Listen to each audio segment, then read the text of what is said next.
This is what we waited for. Take my hand, we'll make it somehow. We can't miss out. I'm done living life with the lights out. Die with my own doubts. Be free.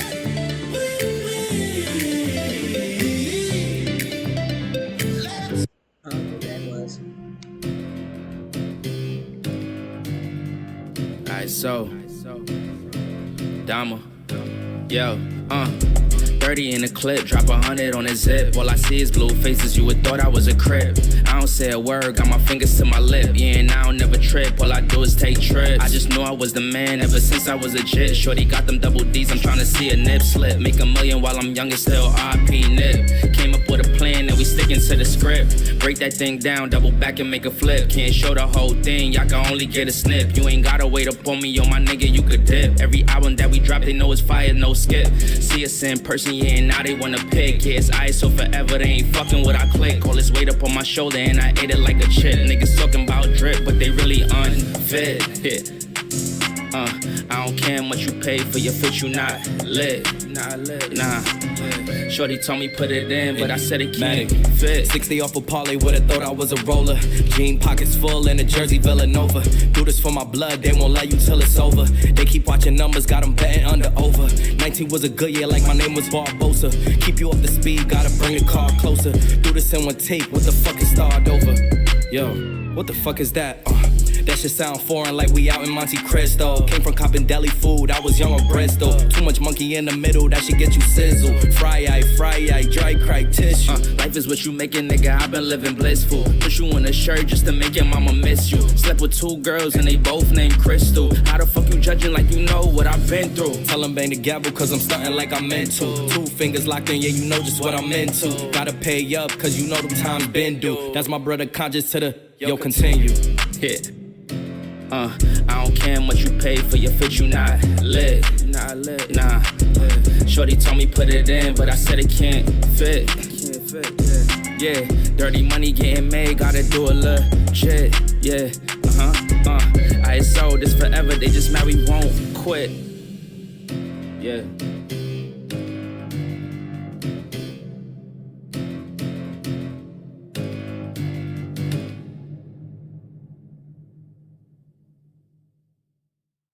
It get hotter in the summer, yeah.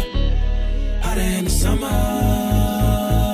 The winter don't stand no chances. Hotter in the summer, yeah. Hotter in the summer. The winter don't stand no chances. Hotter in the summer.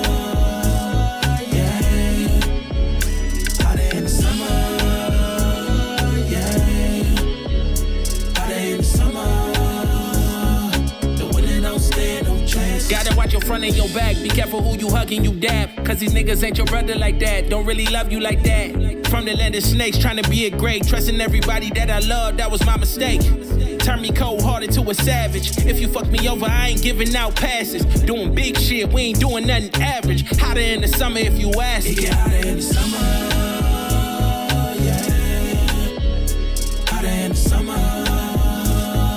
The winter don't stand no chances. Hotter in the summer.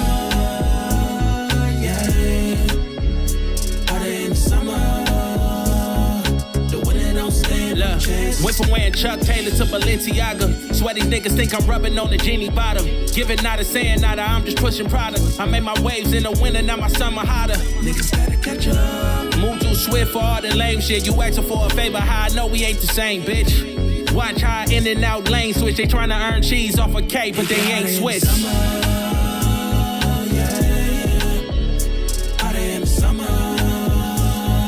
The winter don't stand no chances. Hotter in the summer. As usual, y'all know I ain't got no money. Don't come for me. Don't try to start no shit because I'm showing you that I found this shit. I'm just letting you know. I'm not the first person to say it. So, let's begin. Let's get it. Green light, let's get it. Green light, Green light, let's get it. I'm the future, I'm in it. Check score, I'm winning. Green light, let's get it. I just win, win, win, win, win. I'm on 10, 10, 10, 10, 10. What's up? What's up? What's up? What's up? It's me, Kisu. Hold on, let me check. Let me see if my mic is on. I don't want to start talking. Yep, my mic should be on. All right. So whatever. Welcome to Talk on It. As always, I am Kisu. This is my channel, Oh the Disrespect. I don't care which one, I'll answer to any one of them, but it is what it is. If you hear some rumbling, it's about to storm out here. I don't know what the hell it is. I just want it to stop being hot as hell. That's all I want. Okay? So, as you can see, I refuse to get off the beach. I'm still on the damn beach, but this time I'm not in a bikini. Surprise! But anyways, let's get to our first story. As it's been suggested, I'm gonna start off with a little tea. So let's look at the tea. That dang tea. And then the smoke got me. Not her. No. We're actually gonna try and figure out what the hell. Oh, and before I forget, I keep forgetting to say this. Hi! Hello, motherfucker. And Hello. hey, Terry. You always on time, girl. Anyways, so the tea, as my homeboy said, I should do a little tea in the beginning. Why the hell is everybody pissed off at Drake? Real talk, I don't know. This was published yesterday. Why Drake's beef with Kendrick Lamar is an excuse for hip hop to show the disdain it already had for Drake. I've said it before. I do not take anybody that was in a damn soap opera, for teenagers or not, seriously as a rapper, okay? I'm from like around the beginning, not the very beginning, but I'm around the beginning where it was all about the struggle. And basically, the way I see it is, if you came with a goddamn spoon in your mouth, I can't trust your ass. You don't know the struggle. You don't know the struggle. I can't trust you. I can't trust your music. So this man right here, hell no. You know, when I moved to a suburb, when my mother finally changed and got a federal job, we was all the way in housing. Shit. And these motherfuckers sitting up. Oh no. Anyways, so there's no question that Drake is the clear loser in his beef with Kendrick Lamar, and as a result, people in the hip hop community have used this. Has used? I don't think that's correct, but have used this opportunity to dump on the Canadian megastar, and apparently so has Nature. Because if you haven't heard, his house flooded all the way up there in Canada. His damn house flooded. I mean, it is just pouring mud water all out the house. And he got time to make jokes. You know, that's a rich person. I wouldn't be on no goddamn Instagram talking about, I hope that's espresso martini. First of all, that's an abomination. A martini's supposed to cool you down. A damn espresso gonna flip you out. You gonna be nutty as hell. Anyways, secondly, I'd be trying to contact my insurance company, but I guess when you rich, shit, you can make jokes. Although this would be par for the course in any rap battle, the particular kind of hate Drake is receiving isn't normal. Why? It's something that has been building up over years of resentment and annoyance. I told you I never took his ass seriously. So what has the Toronto? I didn't even know he was from Toronto. Real talk. I thought he was from Quebec or something. I don't be no shit.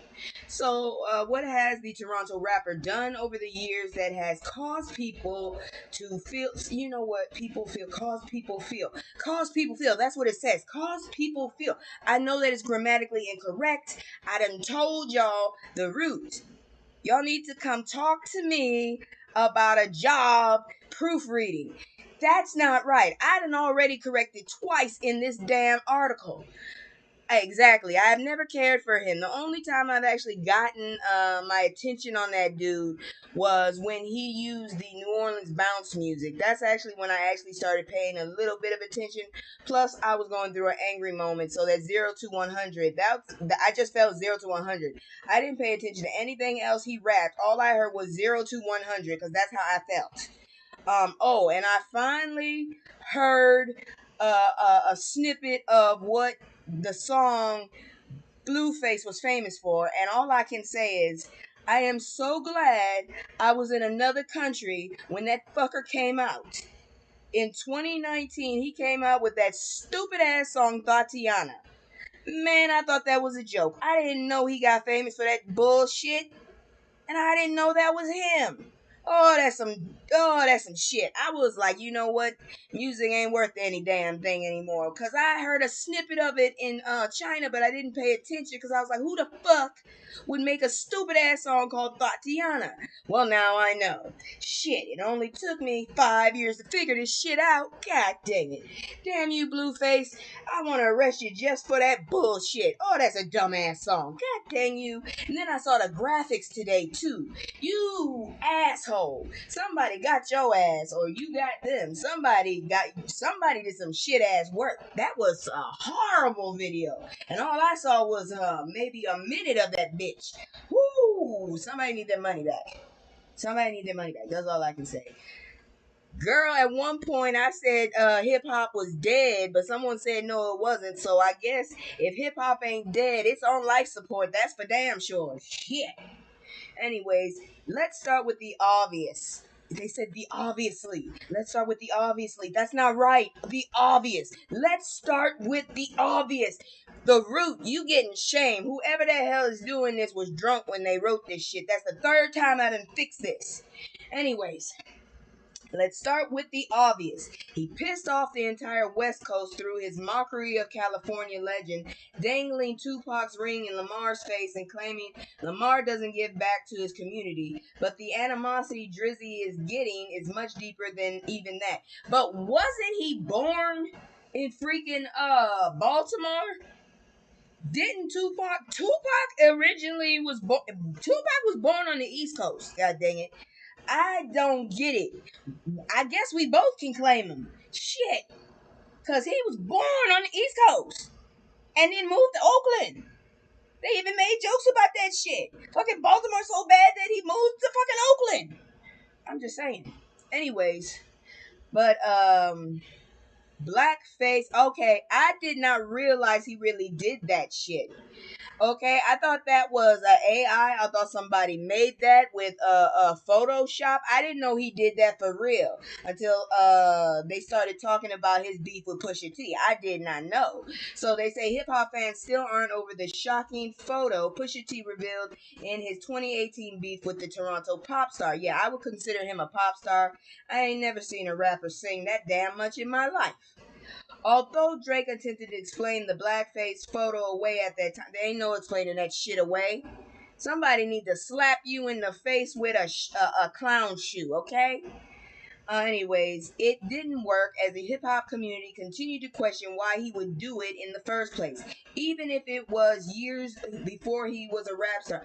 Why the fuck would you do that? I know damn well it's almost like it's ingrained in our DNA to know that blackface is wrong before our ancestors even explained the shit to us. Okay, I knew damn well that certain words were not acceptable, like mammy. Don't say that shit around me. Colored. Don't say that shit around me. Blackface. Oh hell no. Oh no. And this dumb ass. Oh good grief. I told you I ain't got patience for adults. I don't. Anyways, continuing on, dissing prominent women in his music. For a while, hip hop fans have noticed Drake has gone out of his way to diss famous women for no particular reason. Oh Lord, they did it again. Who the hell is using Chat GPT? Because this is what they actually wrote. I'm gonna read what they actually wrote. For a while, hip hop fans have noticed Drake has gone out of his way to diss famous women for no particular reason, god dang it. Particular reason. Please stop it. Who the hell is trying to make black people look stupid on this black website? Jesus. For example, on the 2022 song Circo Loco, never listened to it, he seemingly took shots at Megan Thee Stallion as Tory Lanez was on trial for pew-pewing her. I never listened to that shit. On the song, he raps, "This bitch lie about getting shots, but she's still a stallion. She don't even get the joke, but she's still smiling." Okay, I have a question. Why did you even put your damn business? Why did you put your 2 cents in it? It had nothing to do with you. See, this is what I don't like about certain people. Stay your ass out of people's business. Stay in your goddamn lane. Damn it, that must be the Jewish side. Because I'm telling you right now, y'all people, and I'm not saying Jewish people, I'm saying melanin deficient people. Y'all don't know how to mind your goddamn business. You jumping in that damn business ain't got shit to do with you. Jesus. Anyways, forgive me. Sidebar: Serena, he also did Serena and her husband when she leveled up. What the hell? Isn't he Jewish? So you're just going after everybody now. Golly. The next year in 2020, you really sound like a bitch. That's what you do. You sound like a bitch. And is this dude in the corner, is that Nick Cannon? I still don't know. I've seen him twice now, and I keep thinking somebody done put old makeup on Nick Cannon. Anyways, the next year in 2023, he took aim at musician and singer Esperanza Spalding, of all people, saying on Away From Home, I never listened to it, 4 Grammys to my name and 100 nominations. Esperanza Spalding was getting all the praises. I'm trying to keep it humble. I'm trying to keep it gracious. Who give a fuck? Michelle Obama put you on her playlist. Okay, that's not humble. That's bitch ass. That's what I will call it. You are being literally a bitch ass. I've never seen someone bitch so much than you, sir. You are very trifling. The last time I saw someone this damn trifling, 50 Cent first came out starting to mess with everybody. He's still a damn troll, but damn, he was messy back in the day. Yo ass remind me of him. Jeez. Now go elevate some people. I don't care if it's black or Jewish. Go elevate some people like the other troll is doing. At least he helping people. He pissing people off, but at least 50 helping people too. Shit. Go elevate some hoods in Canada. Because seriously, I know nothing about Canada. I really don't. I don't know which side is which. All I know is I was trying to get to Vancouver to go to Van Arts, and I just couldn't. And them motherfuckers talking about I couldn't get a fucking job while I was in college. How the hell am I supposed to pay for my shit without a damn job? Oh, I see. I was supposed to be a rich kid. Fuck are you? Anyways.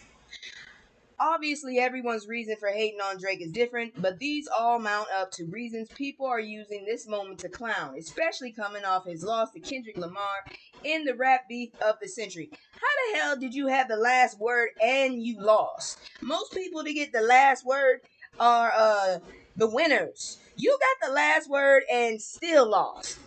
God dang it, you lost and then turned around and had residual loss onto it. How that work? I am so sorry for you, sir. I would never become. I would just retire. You might want to get into acting and ask Rihanna for forgiveness, and maybe she can hook you up with some roles. Cause yo ass, I don't know what to say. I never took you seriously, and I never really cared to listen to you unless you had like some help with your beats and shit. But anyways, I'm gonna do my commercial right now, and then we gonna get into the fuckery. I got you with the tea. Now we got the fuckery.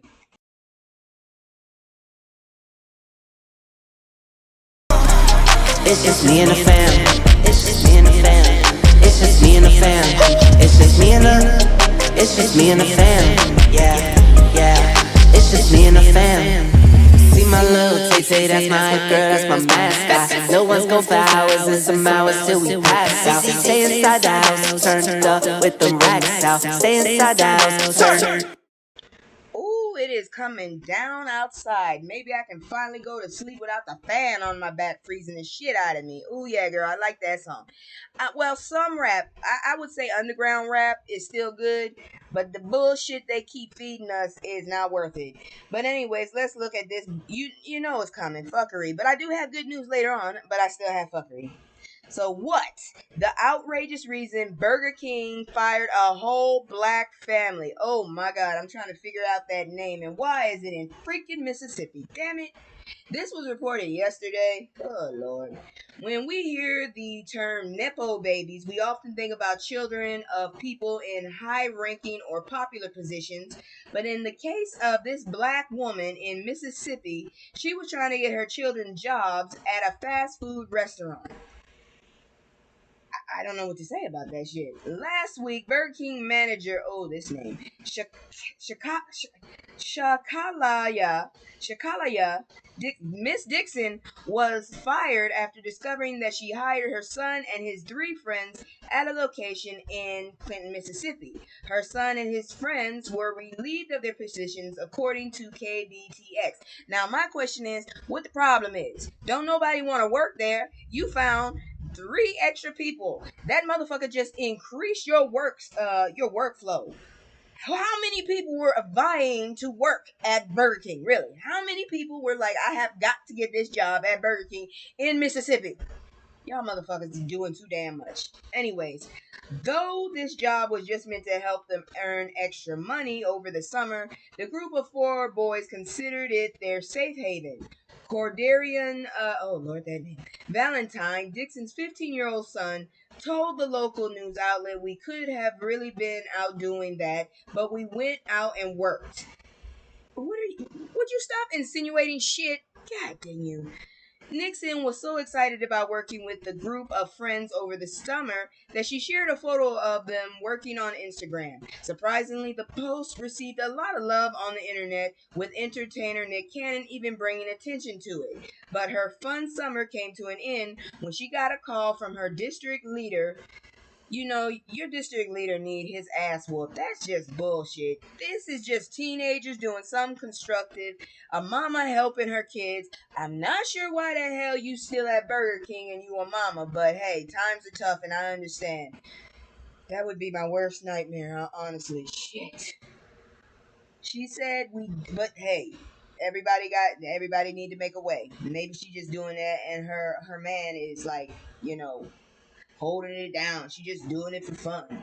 But regardless, this was bullshit that they did to her. I don't understand what the fuck.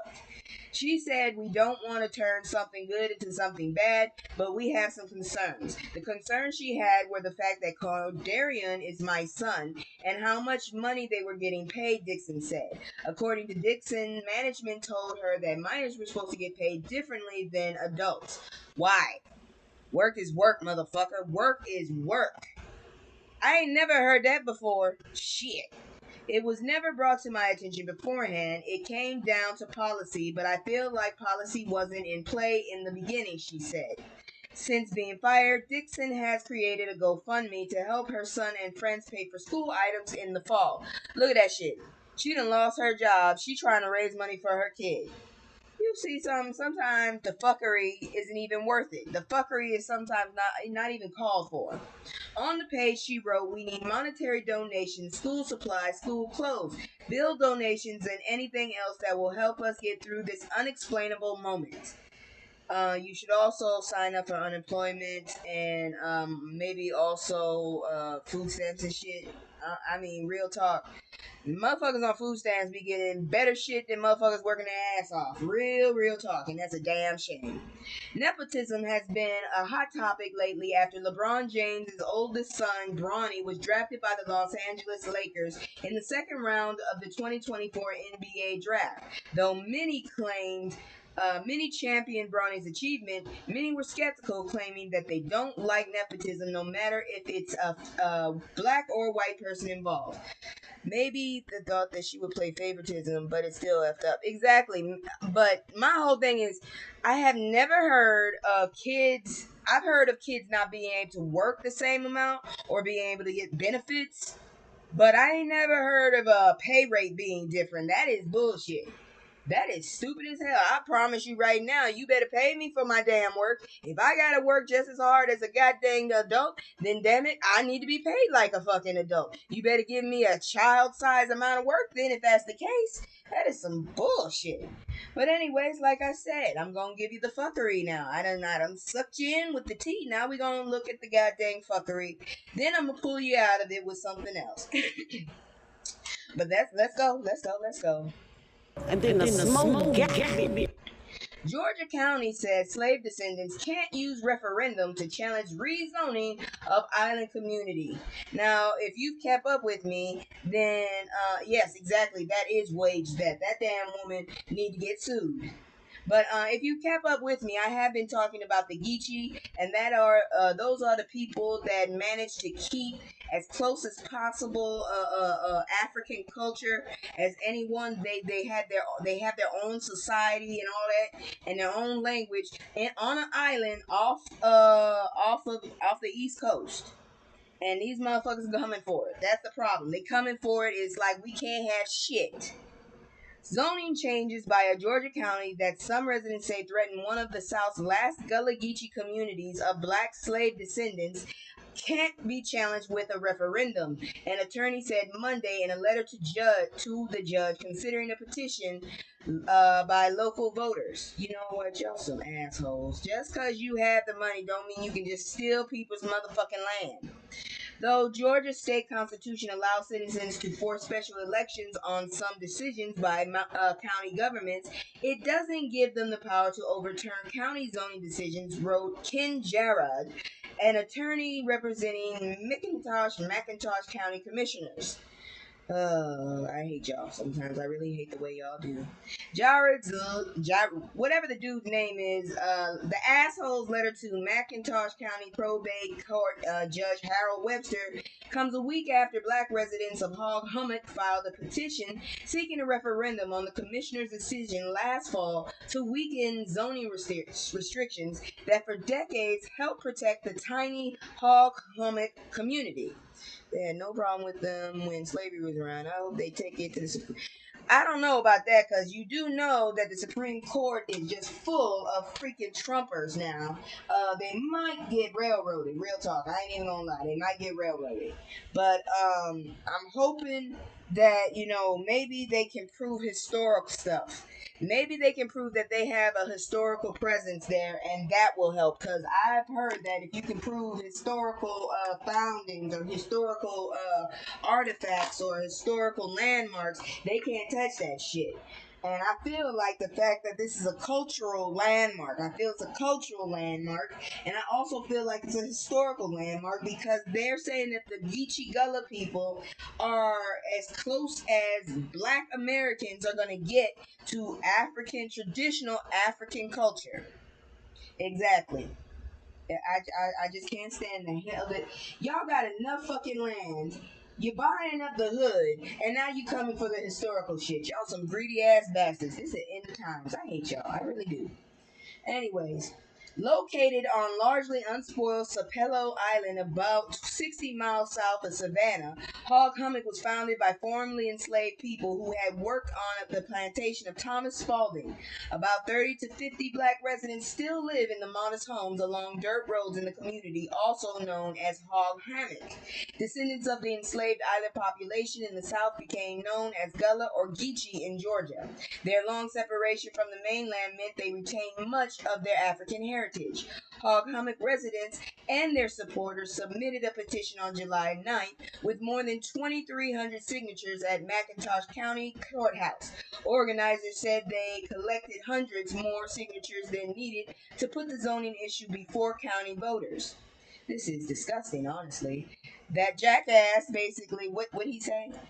Jackass argued it would be constitutionally improper to allow voters to use a referendum to overturn a county zoning decision. Why the fuck are you rezoning the county? Why the fuck do you need to be rezoned? Y'all are big enough as it is. Georgia's constitution empowers citizens to challenge local acts or ordinance, resolutions or regulations by the county government in a referendum if a certain percentage of county voters, 20% in the case of, give me a second here. I think something's trying to bite me again. Fucking hate hot weather. Okay, anyways. Sign a petition. Voters in coastal Camden County used that provision in 2022 to block their county government from building a launch pad for sending commercial rockets into space. Do we really need more motherfuckers in space? Do we? We now know that UFOs are up there. Do we need to go fuck with them actively? Jesus. The Georgia Supreme Court upheld that referendum last year, rejecting opponents' arguments that the state constitution doesn't allow citizens to veto decisions of the county governments. Isn't it the people that vote you assholes in? How does that work? Make it make sense.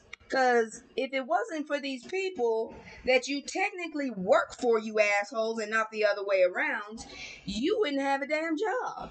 I don't get this shit. I need you motherfuckers to understand that we're not dumb. We remember the stupid shit you guys say.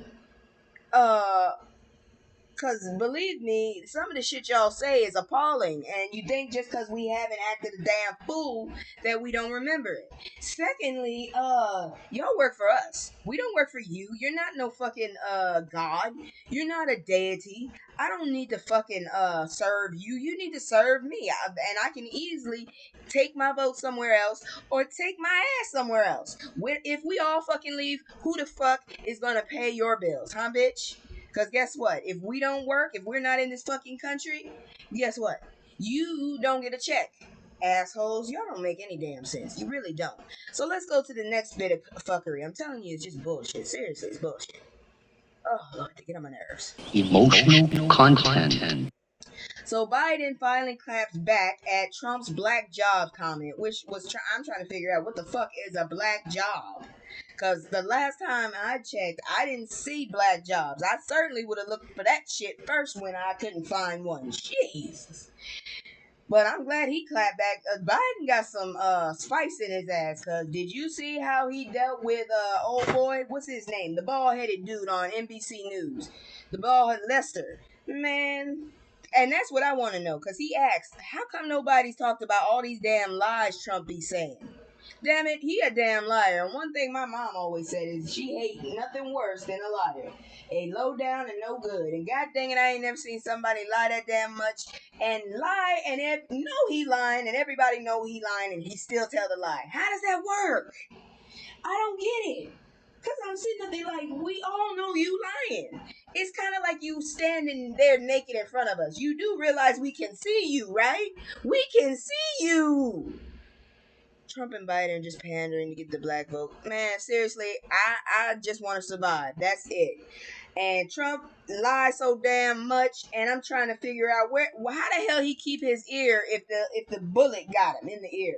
He still got his ear. I want to know how the hell he still got his ear. I'm just saying. But anyways, in his public speech after the Donald Trump assassination attempt, President Joe Biden told black folks at the 115th NAACP National Convention he is all in during a 30-minute speech about his plans for the future, black issues, and most interestingly, what he thinks a black job is. I did hear that speech, and if he's pandering, he did a good-ass job, seriously, because I liked his damn answer, shit. Even if it was a joke, sometimes I like to have my head rubbed too, shit. Especially after getting kicked in the face enough. But anyways, following the June 27th presidential debate between former President Trump and Biden, black people everywhere scrambled to figure out exactly what Trump meant by migrants were taking black jobs. The internet had a lot to say in the response to Trump's racially charged remark, and during the NAACP convention in Las Vegas, Biden took it upon himself to set the record straight. Before I go any further, was it just me, or when y'all heard about the assassination attempt, did y'all really hope and pray that it wasn't a black person? Because real talk, I really hoped it wasn't, because I just felt like this was going to be it. It was going to be a race war. We was just going to have to freaking, mount up, gear up, just everything up. I just figured, oh shit, here we go. So I'm just wondering, was it just me? Or was anybody else wondering, oh shit, was this some crazy black dude that just wanted to pop it off? Or what the hell? I'm just wondering. But anyways, I'm just curious. Let me know. Because I know I was so relieved it wasn't a black person. I'm not joking. And that's a sad, sad thing to think. God damn. I hate this damn country sometimes. And I can't go nowhere because I didn't have a choice about the shit.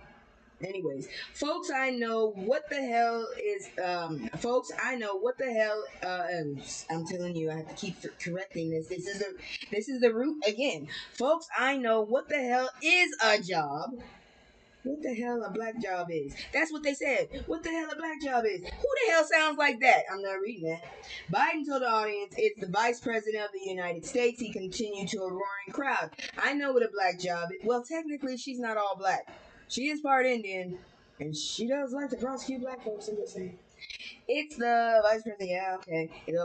What is a black job? A black job is the first black president of the United States, Barack Obama. Thank you very much. Just don't say that you ain't black if you don't vote for me, shit. Because apparently, you'll see later on in this story, Biden has been on a race to prove to black voters he is in fact on their side. Black people know they played a critical role in Biden's first election, with 92% of black votes going to him, according to Pew Research. I ain't reading that as an acronym. Biden realizes this too, and I would just like to point out, y'all, yeah, he fucked up in the 70s, but do you really want an asshole who's gonna bring back stop and frisk? Because that's what Trump wants to do. And learning more about Project 2025, yeah, he's gonna make it so that you can't get a divorce, even if it's violent. Think about it. Do you want that in there? Just saying. And he's a big liar talking about he ain't got nothing to do with that. He'll lie in your face and steal your goddamn wallet. The president went on to mention that he nominated the first black woman, Justice Ketanji Brown Jackson, which is a damn shame, to the U.S. Supreme Court in 2022. Sir, you need to put somebody else in that bitch. And Biden insisted his efforts to help the black community haven't stopped there. After telling the audience Trump was lying like hell, which we all know, about black unemployment, Biden mentioned his work to bring the unemployment rate for black Americans to a historic low.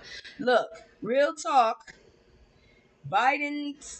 during Biden's presidency, we have had a record low crime rate. It's still there, but we've had a record low crime rate.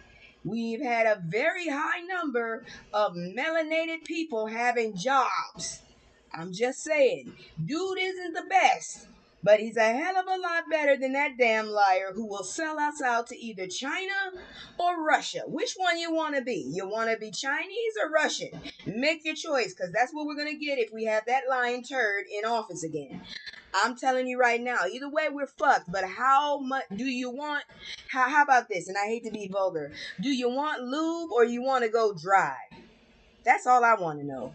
Because we fucked either way, but how you want it? You want an easy fuck or do you want a very painful one? That's our choice. Either way we fucked. Ugh, I hate the way that sounds. Anyways, after telling the audience Trump was lying, yeah, I read that. Okay. Biden also spoke about future plans to cut taxes for the American working class and his $16 million investment to historically black colleges and universities. Why didn't you just put the damn acronym? After bragging about all he's done for black folks, please would you give me a list? Biden lined up his plans for if he is reelected in November. It's not enough to talk about the past. We need a vision for the future. Real talk. Biden is going through the same thing Obama was going through. They are blocking a lot of this shit. I know a lot of people say he's not doing a lot, but a lot of the shit he wants to do has been blocked. Because Lord knows these damn student loans could miss me. They kicking my ass, damn it. I'd rather my student loans than send it to Ukraine. That was never my fight, real talk. I'm sorry for the fight. You got a lunatic over there. And unfortunately, we have an orange turd that wants to get on his knees for him. I'm just saying. Anyways, his goals, which include plans to pass the John Lewis Voting Rights Act, restore Roe versus Wade, come hell or high water, and sign the George Floyd Policing Act into law, finally! We can't have nothing by ourselves, can we? Shit. Cater specifically to black Americans and other minority groups. You know what? We just can't have none for ourselves. Shit. Anyways, although his speech was well received by the convention goers, many black Americans still have a difficult time trusting the Democratic nominee. As of April 2024, Biden's approval with the black community has hit a low of 55%, dropping from his original 86% in 2021. According to a Pew Research study, Biden is also slowly losing ground with young black voters ages 18 to 29, even though Trump doesn't seem to be gaining. Oh my god. Then basically it's just gonna rest on anybody who decides to fucking vote that day. I'm telling you right now, we gonna be in a mess if that dumbass gets in there. I don't think he's smart. I think he now has the right smart people behind him to fucking basically pull his strings and allow him to just make money while they do all the dirty work. I'm telling you right now, we can't let that bastard in. I can't stand when they want to include that. Yeah, yeah, exactly. At least they put us in the front of it. That's so sad that I have to say that. But at least, why would it take that so long? So long, and why is it named after George Floyd? Let me once again repeat, so that that damn bleached blonde baboon doesn't come running around. We do not worship George Floyd. Okay? We don't. There is a list of people that have fallen because of badly trained police officers. Didn't say white, I said police officers. Because all of y'all motherfuckers, not all of y'all, but a lot of y'all motherfuckers got issues that need to be seen by a shrink. Something wrong with y'all motherfuckers. But anyways, let's continue on. I got some more goddamn fuckery. Oh lord, it never stops. The president of Florida's only public, historically black university resigns after donation debacle. Hate to see it happen. You always want to stand for black excellence, but when you get one of our own doing corrupt shit, it's like a knife to the heart and then a twist. That's what it is. It's like, I'm not only going to fuck up this race and push us back 5 years, I'm going to push us back 25 years. Here we go again. Was that lightning? Damn. Either that or something fell. I don't know. I think it might have been a damn paper bag. Them damn cats have lost their ever loving mind. Anyways, the president of Florida's only public historically black university is resigning amid backlash over the school's apparent failure to properly vet a multi-million-dollar donation from a dubious donor. How the fuck did you get scammed with that much money? Oh my no! Oh no! Oh no! Larry Robinson submitted his resignation last week and will leave Florida A&M University at a time when state officials are scrutinizing programs at the school that they say are underperforming, and as increasing political influences reshape the state's higher education landscape, i.e., they're getting rid of the DEI. During a graduation ceremony in May, Robinson stood on stage in his academic regalia, holding a jumbo check for $237 million, a gift that would have been the single largest private donation to a historically black college or university if it ever materialized. Okay, so why didn't you bet that shit? Nobody, the bank don't even take a check that's over a certain amount, like over 10,000. They don't fucking. I think some don't even fuck if you. Whoo, give me a minute. They don't even fuck with you if you bring in a $5. It has to sit there for a minute before they trust that shit. Lord, how did you? Ooh, I don't know what to say. You fucked up. You fucked up, sir. Anyways, Robinson has led the 137-year-old HBCU for 7 years. There has been public outcry over the university's handling of the donation, which took the form of millions of shares in 30-year-old donor Gregory Jeremy fledgling industrial hemp company. That don't even sound right. FAMU put the gift on pause and authorized an outside investigation of the debacle, which is ongoing. I saw in the unprecedented gift the potential to serve our students and our athletic programs in ways unimaginable at the time. Robinson told the university trustees on May 15th, I wanted it to be real and ignored the warning signs along the way. That's your fault, sir. You didn't do right. The dude did. I know you got excited, but unfortunately, shit. You know how many fake checks I done got? I take them straight to the damn bank. Please check this. Don't put it in my bank account, because I already know the deal.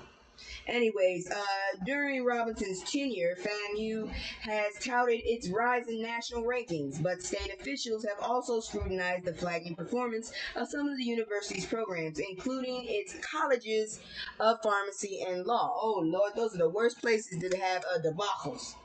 The leadership change at the institution is raising concern among some alumni at a time when Florida Governor Ron DeSantis, the dude in the high heels, is working to limit the state's diversity programs and restrict what can be taught about race and American history.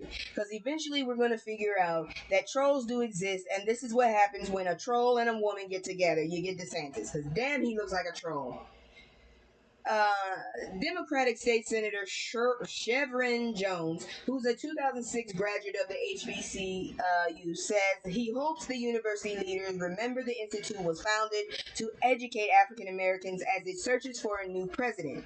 If they make decisions based off of politics of this time, I fear for my institution, Jones said. In other words, he's scared that they're going to put some damn conservative white dude up in there to fuck up shit. The university's trustees is expected to set Robinson's departure date and begin discussing the presidential search when it meets July 23rd. Robinson plans to return to his position as a professor in FAMU's School of Environment after a year-long sabbatical.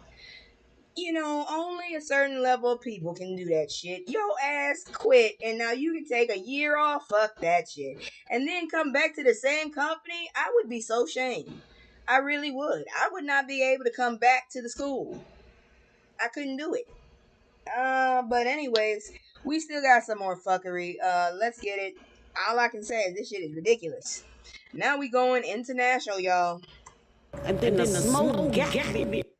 Black women in Puerto Rico suffer painful racism against natural hair. Will new law change things? Okay, why the hell are we so late all over the fucking world? So this was reported 2 days ago. That's some 4C if ever.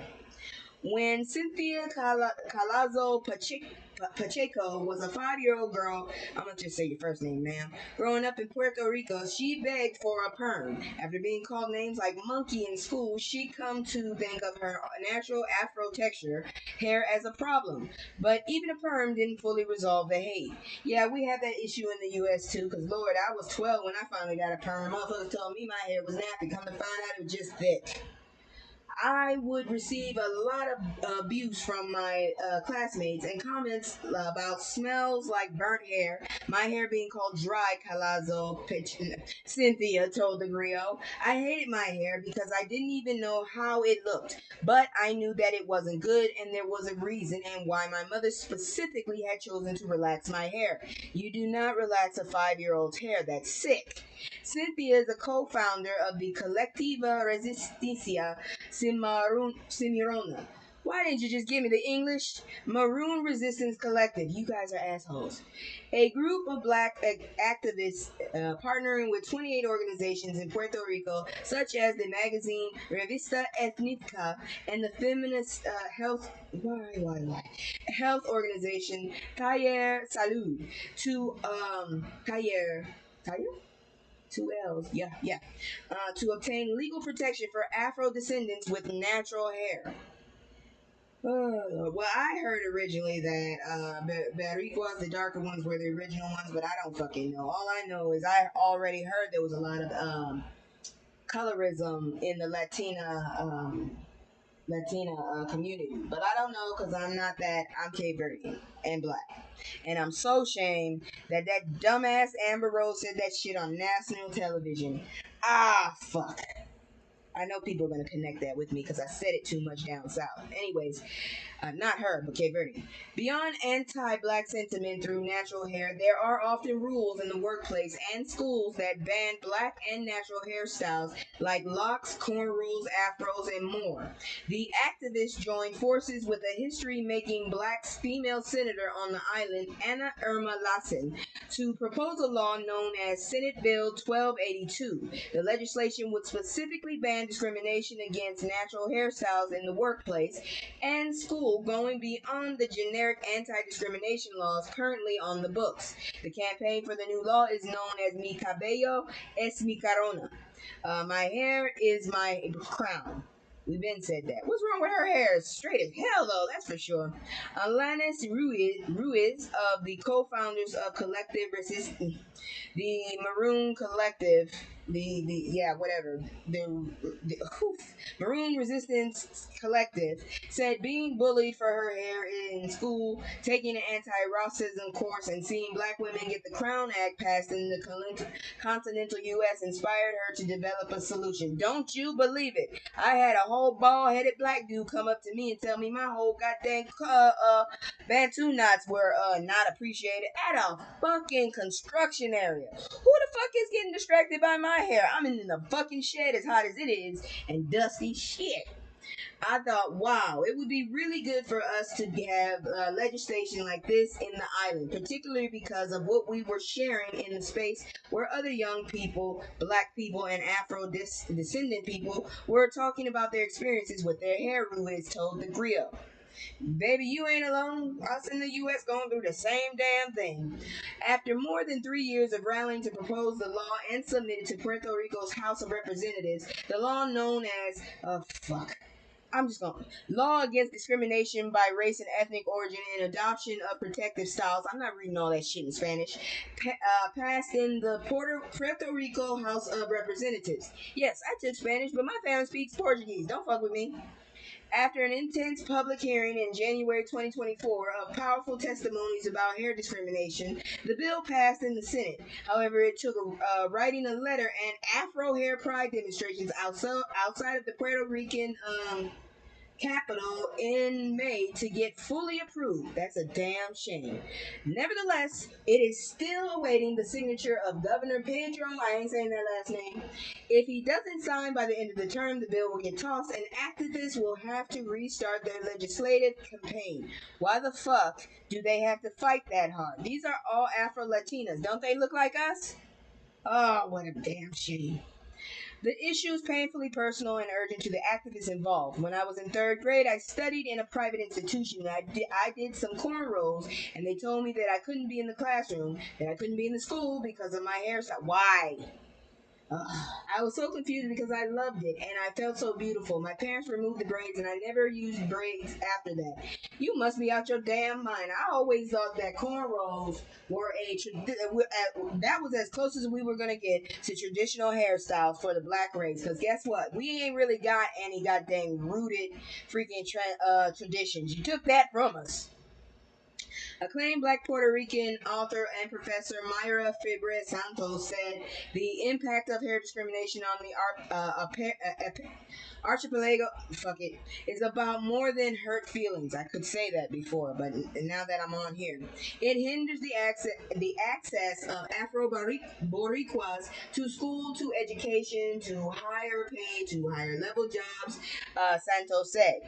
There's colorism from here to ever. You ain't never lied. Girl, I'm still shocked people are bleaching their skin out there. Fuck.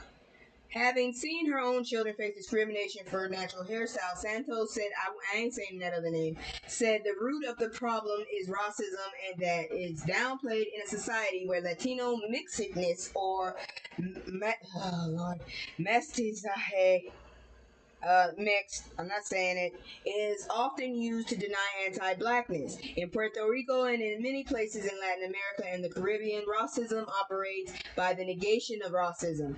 Santos explained, pointing out a common defense and that there were no lynchings on the island. That's a lie.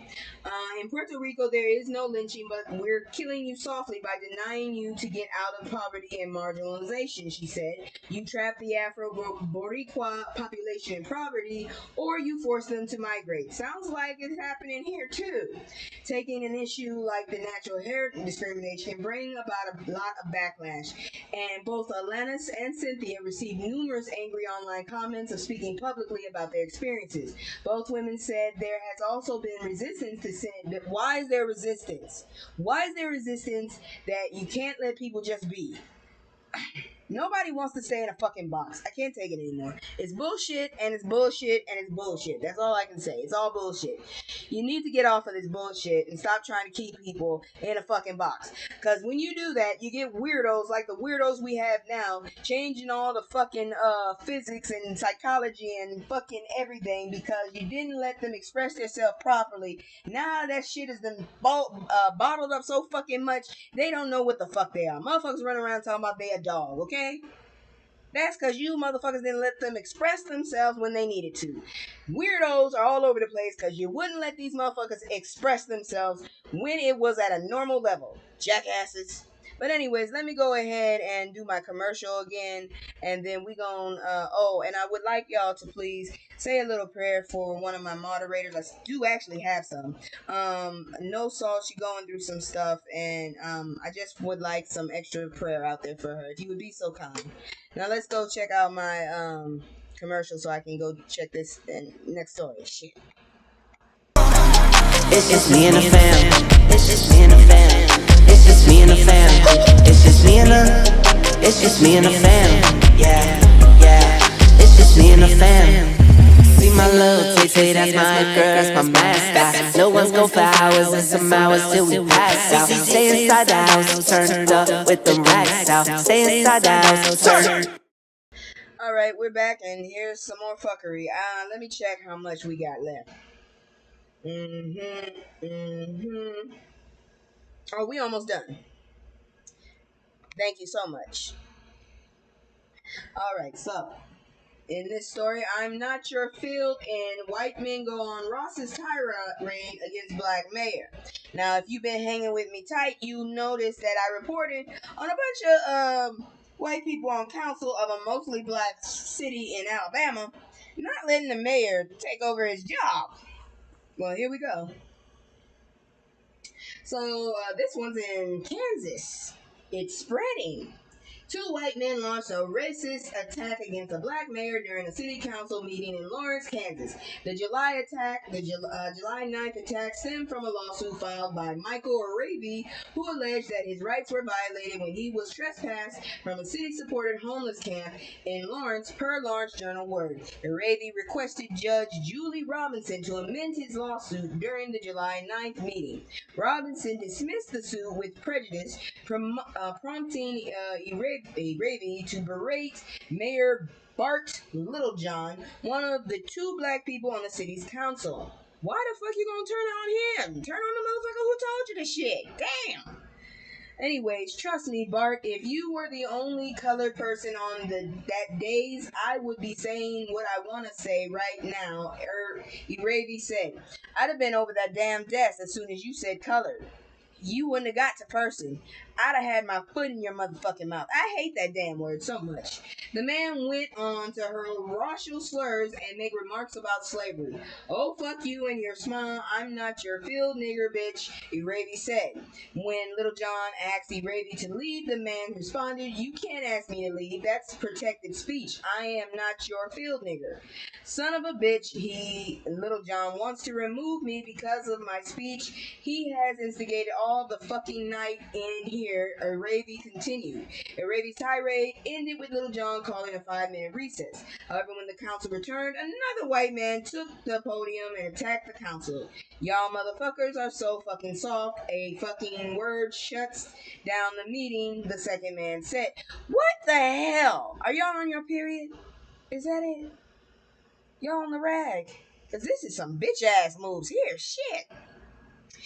It is letters together. That form a word that comes out of your mouth, and you can't tolerate that. He continued referring to Arabi's N-word use. As the council refused to respond, the man continued his tirade, comparing the N-word to cracker and honky, which I would willingly use if you tried it with me. The attack ended with the man walking out of the meeting. What the fuck was that for? You had nothing to do, huh? Is she asleep? Y'all need to get right, Kansas. This shit is ridiculous. I'm telling you right now, every time that we have this council shit going down, I think the whole council board needs to just be revamped. Fire every fucking body and and then just fucking put a job and hire a whole new group. I told you colored. I didn't mean call one race. I mean call the government, motherfucker. I don't trust anybody in the government. Black, white, orange, whatever the fuck. I don't trust none of y'all motherfuckers. Real talk. But I'm definitely gonna tell people when y'all up to stupid shit. That's for damn sure. Here we go. Emotional content. Now, if this ain't some bullshit here, if you don't vote for Donald Trump, you ain't black. GOP lawmaker says you need your ass whooped, you ugly bastard. You goddamn Ooh, there's some words I want to say about you. Ooh. I ain't scared of you motherfuckers. I'm gonna just tell you right now, I didn't like your ass in the first place sitting up there next to that damn dumbass from Florida with them damn high water goddamn pants on and that damn pair of goddamn cowboy boots, motherfucker. What is wrong with you, sir? You did not get dressed properly. You did not get dressed properly. Someone does not love you. That's all I'm gonna say. Why do you exist? I just want to say, really. The fuck you doing? None of them are working. You's a bitch. None of them are working, because I really want to cuss your ass out. Oh, this motherfucker, he looked like, your mouth is set for the perfect thing. Your mouth is set for the perfect thing. That's all I'm going to say. Ooh, I don't like that man. Michigan Representative John James made a callback to a controversial remark made by President Joe Biden during the Republican National Convention. Just because an old white man does it doesn't mean a goddamn Uncle Tom should do it. If you don't vote for Donald Trump, you ain't black. I'd have thrown a shoe at you. Hit you right in your monkey-shaped mouth. Because, sir, you really are a goddamn embarrassment to... At that, I wouldn't even call you a black man. I would call you just dark. You are a dark white man, in my opinion. That's what you are, sir. You are a very burnt Caucasoid. Fuck. Anyways... James declared on July 15, prompting laughter and applause from, of course, the RNC audience. The comment referenced Biden's controversial remarks during the 2020 interview with Charlemagne. I ain't saying that other part.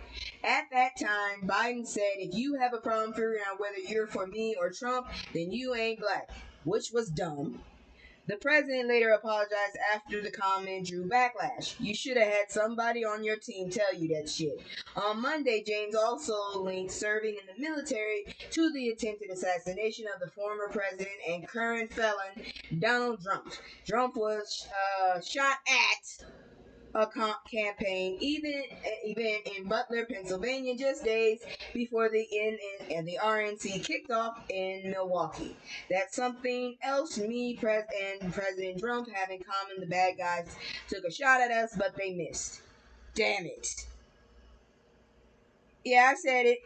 Somebody should have got your ass in the pinky toe. Representative John James, I heard earlier today, if you don't vote for Donald Trump, you ain't black, said the only black man in the room, one user tweeted. They're laughing with you. They're not laughing with you, another person wrote. Pretty much. And I don't know what to tell you, sir, but that was the dumbest thing you ever said. First, no, that's not the dumbest. When you sat your ass down there with that dumbass from fucking Florida and tried to feed to us that Jim Crow laws were a better time, you needed your ass whooped right then and there. You needed your pinky toe shut the fuck off. Don't you dare try to sell us back into slavery. Fuck you. I'm already broken and tired from regular labor. Fuck it. And I still didn't get paid enough. And you expect me to break my ass for free? Hell no. Y'all can go back to that Puritan time on your own. I got a bat and damn it, I'll go out like set it off. I'll go out this bitch like set it off. You will not use me. Motherfuckers use me enough, but at least I get a paycheck. You will not use me for free, bitch. We ain't going back in time. Fuck you. Anyways, let's move on to the next one. Y'all got me triggered. Emotional content. Definitely. I Can't Breathe. Eric Garner remembered on the 10th anniversary of his chokehold unaliving. Girl, these people have lost their damn mind. They act like we don't recognize them. Don't get it twisted. It's your team that thinks we all look alike. We know who looks like who. And you two black people I know on sight now. God dang, Uncle Tom backstabbing. Not all skin folk is kinfolk. Woo, Lord, y'all come from another island. So, anyways, this is so sad. This is just so sad. So, This was reported today. Tomorrow marks the 10 years since the unaliving of Eric Garner at the hands of New York police officers made "I Can't Breathe" a rallying cry. Why is it that we always have to have this rallying cry? And it seems to be the same damn rallying cry every decade. That's what I'm saying. Every fucking decade, and it's the same damn thing. Y'all motherfuckers love not allowing us to breathe. You know, one of these damn days, I'm gonna hit somebody in the fucking diaphragm right before they arrest me. Neither of us gonna breathe. Bystander video showed Garner gasping the phrase while locked in a police chokehold, and an illegal one, spurred Black Lives Matter protests in New York and across the country. More demonstrations followed weeks later when Michael Brown, an 18-year-old black man, was fatally pew-pewed by a police officer running away, mind you, in Ferguson, Missouri on August 9, 2014. Look, I can't stand bugs, but if I see one run away from me, I guarantee you I am not going to pursue it. I am scared. I will not go after it. I will not attack it. I will get the fuck away from it. So I still don't understand how you going to go pew-pew to someone running away from you. He wasn't running at you. Anyways, 6 years later, George Floyd was recorded uttering the same exact words as he begged for air while a white Minneapolis police officer, I don't give a fuck, he's a police officer. I said it what I said. These motherfuckers need to get vetted. Pressed his knee into Floyd's neck, sparking a new wave of mass protests. Garner's mother, Gwen Carr, planned to lead a march honoring her son Wednesday morning on Staten Island, the borough where Garner unalived after being restrained by Officer Daniel Patelio. I hope he fucking quits. Carr told TV station New York One that she's still trying to keep her son's name relevant and fighting for justice. Shit, we still remember it, even if the fucking media don't. Garner unalived after a July 17, 2014 confrontation with Pantaleo and other officers who suspected he was selling loose, untaxed cigarettes on the street. Was it that serious, though? Was it that? I can understand if he was lacing it with poisons. It was not. Video showed Pantaleo, who was white, wrapping an arm around the neck of Garner, who was black, as they struggled and fell to the sidewalk. "I can't breathe," Garner gasped repeatedly before losing consciousness. He was pronounced unalived at the hospital. Authorities in New York determined that Pantaleo had used a chokehold banned by the New York Police Department. Somebody put him in that fucking chokehold. In the 1990s, sir, you had decades to know this wasn't right. And the city medical examiner's office ruled Garner's unaliving a homicide, but neither state nor federal prosecutors filed criminal charges against Pantaleo or any of the other officers who were present, which is a fucking shame. Even if we could prove that officer Pantaleo's I hope I say his name wrong. I really do. Hold Mr. Garner constituted unreasonable force. We would still have. Hold on.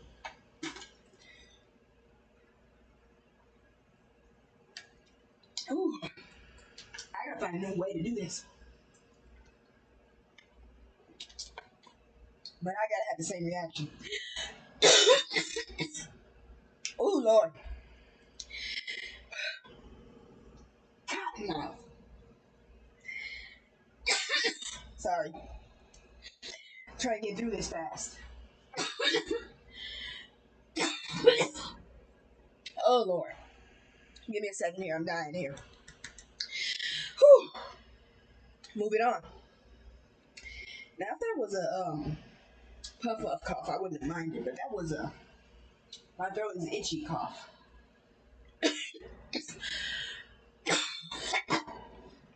Sorry. Anyways, let's see here now. Richard Donahue, then the U.S. Attorney in Brooklyn, said in announcing in 2019 that no federal civil rights trials would be brought. That bastard. He was fired in 2019. Thank goodness. Gardner's family settled a lawsuit against New York City for $5.9 million. Should have got more. But continued to seek justice in the form of judicial inquiry into Gardner's unaliving in 2021. The judicial proceeding, which took place virtually because of the pandemic, was held under provision of the city's charter that lets citizens petition the court for a public inquiry into any alleged violation or neglect of duty in relation to the property, government, or affairs of the city.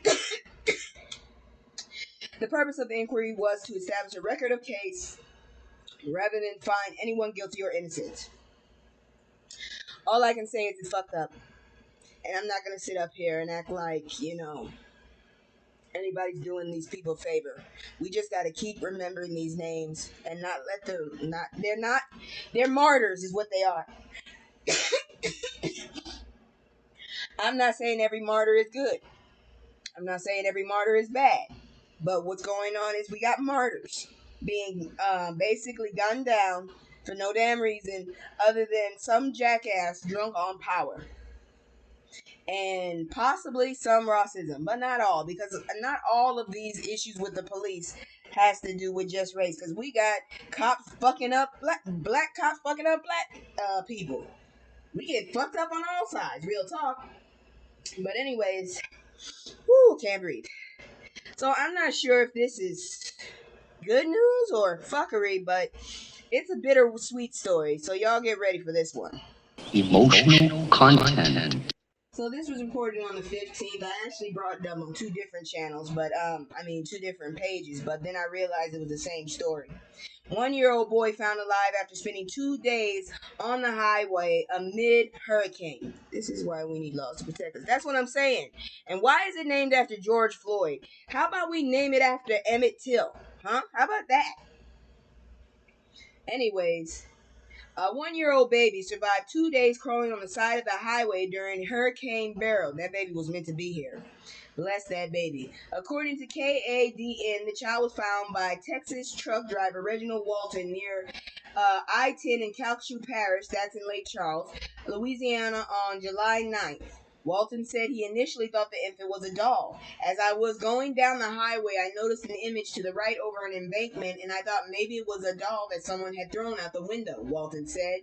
But as I was passing by, I saw it move, and I said, that looked like a baby. Walton pulled over to see if his suspicion was accurate. So I got out of my vehicle and walked back down to where I thought I saw the child. And sure enough, there was a little boy sitting down there. He smiled at me and then stood up and started crying and walked towards me. He was like, oh my God, you're saving me.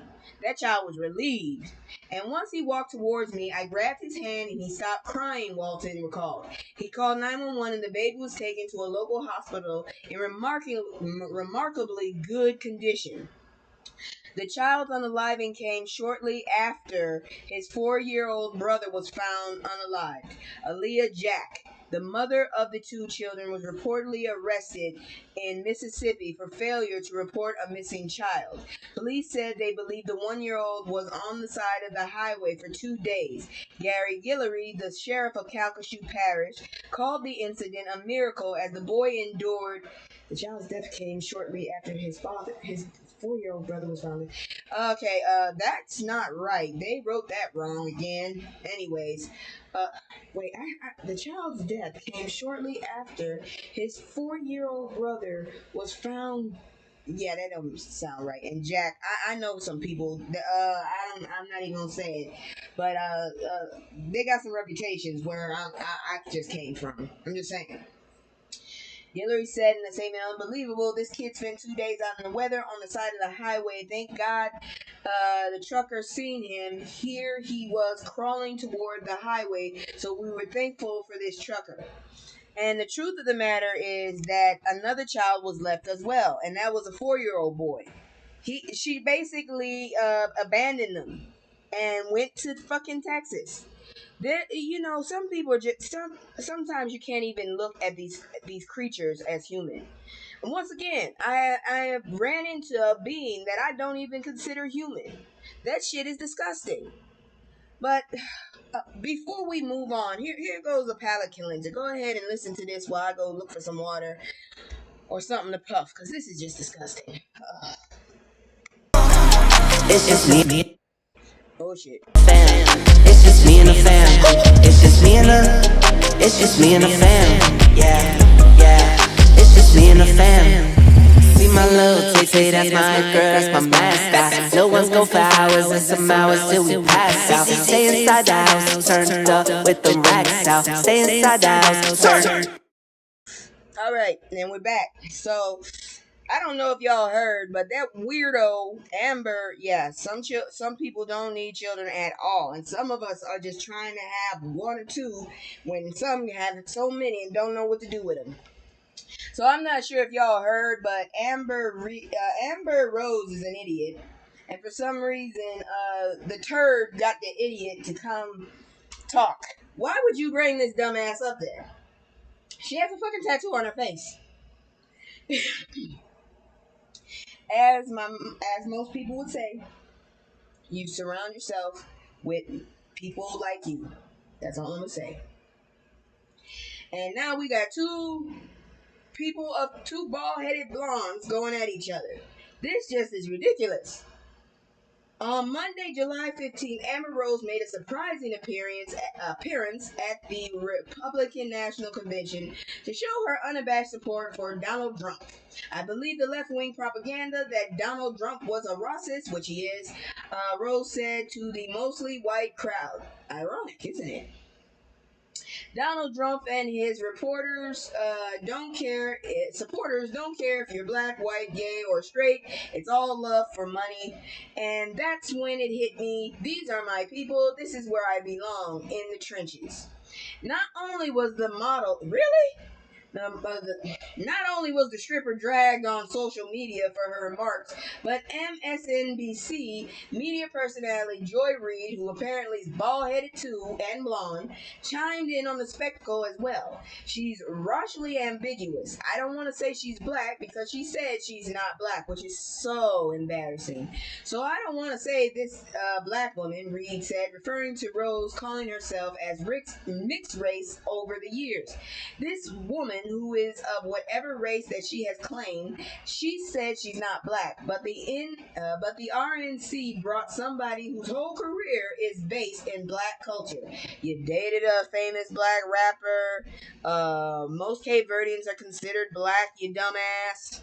Jesus Christ. This dumbass. She's not a rapper. I ain't never heard shit she rap. Who the hell lied to you? And I've never been influenced by her either. Because if that was the case, I would have tattooed the fuck out of my face. Reid also cited how Rose's past romantic relationship with Kanye West also helped her reach fame, and explained how the right is shamelessly benefiting from her pop culture currency. She was a goddamn stripper, okay? And she glorifies slut, I don't know, being promiscuous. Motherfucker, you know how many diseases are out there? Fuck you. She is now the person they're using to try to recruit young people of color. Why? Jocelyn whooped her ass. Isn't that enough? And to say that this is the person who is the endorser of Donald Trump, who you should trust, when she won't even claim the culture that brought her to the table. I'm dubious that this will work, Reid stated. Man, she ain't black, that day. I revoke her black card, fucker. I'm so embarrassed she said she was Cape Verdean. I am so ashamed. As a half Cape Verdean, I am ashamed and I do not claim her. Bitch. Rose's move, you know what's really pissing me off? Is because my grandmother's last name was Rose. Before she got married, it was an adopted last name. Maybe I lucked out. If I find out this bitch in my family, I'm gonna go find her ass and kick her ass. God dang, I'm gonna kick her ass too. Shit. Rose's move to conservatism is an appalling one, and it seems like it may be another ploy for. You do realize everything you stand for, they're going against, right? Like, you won't be able to divorce someone, even if they're whooping your ass. You won't be able to abort children if you promiscuously get knocked up. You realize that, right? And all of that shit you stand for is what they're against. You make no sense. She's going to confuse her. She confused me. Shit.